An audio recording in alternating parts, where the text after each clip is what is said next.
En accompagnement de fin de vie, on apprend que les émotions, c'est comme une énergie en fait. Si elles ne trouvent pas leur place, elles finissent par se retourner contre nous. Alors aujourd'hui, je veux te parler des larmes qu'on cache. Celles qu'on retient devant son proche pour ne pas l'inquiéter. Celles qui explosent une fois dehors, dans la voiture, dans l'ascenseur, sur le trottoir. Parce qu'être aidant, c'est souvent ça aussi. C'est sourire dedans et pleurer dehors. Bienvenue dans la saison 5 de Sweet Papy Podcast. Et si je te disais que dans l'accompagnement de fin de vie de nos proches, il existe parfois des instants comme suspendus où tu découvres une force en toi que tu ne soupçonnais pas.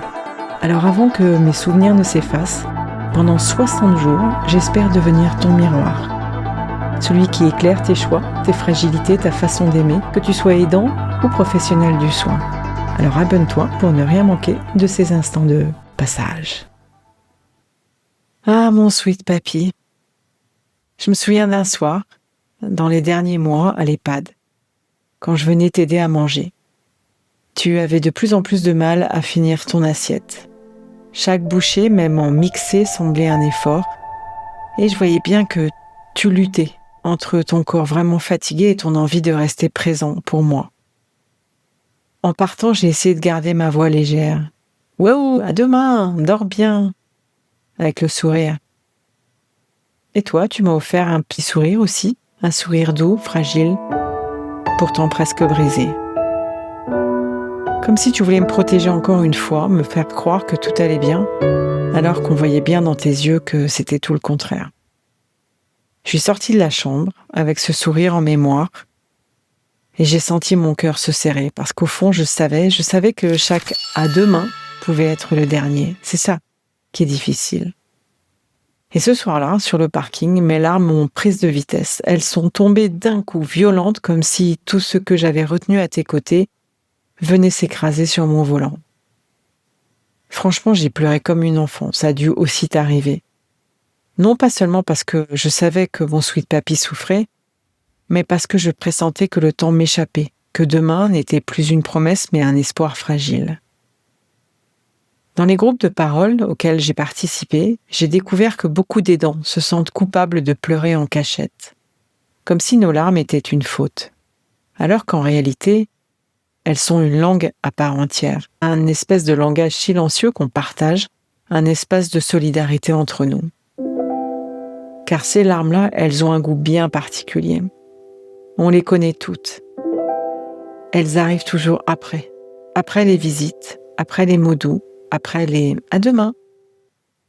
Et si au lieu de les cacher, on reconnaissait que ces larmes font partie de l'accompagnement, qu'elles ne sont pas un échec mais une respiration nécessaire. Le rythme émotionnel. Un temps pour tenir, un temps pour relâcher. Sache que devant ton proche, tu choisis d'être un pilier. Mais ensuite, il est vital de rétablir l'équilibre, laisser sortir ce trop-plein.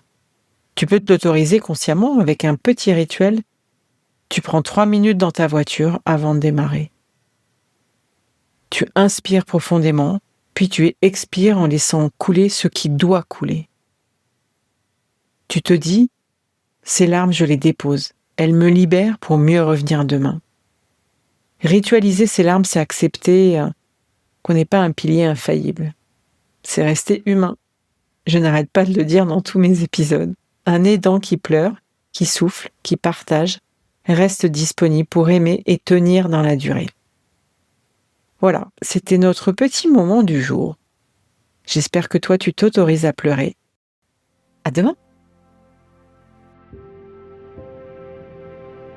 Si cet épisode t'a touché, inspiré ou donné des pistes pour mieux appréhender les imprévus de la vie, je t'invite à aller plus loin. N'hésite pas à t'abonner à Sweet Papy Podcast pour ne manquer aucun des prochains épisodes, remplis bien évidemment de bienveillance et d'histoires inspirantes. Et puis partage s'il te plaît cet épisode avec quelqu'un qui pourrait en tirer des enseignements précieux. Et surtout, si tu souhaites discuter de ton propre parcours d'aidant, échanger ou découvrir des ressources pour t'accompagner, n'hésite pas à réserver un appel découverte avec moi via le lien qu'il y a dans le descriptif de l'épisode. Sache que ton histoire, ton expérience et tes questions méritent d'être entendues. À très bientôt et prends soin de toi.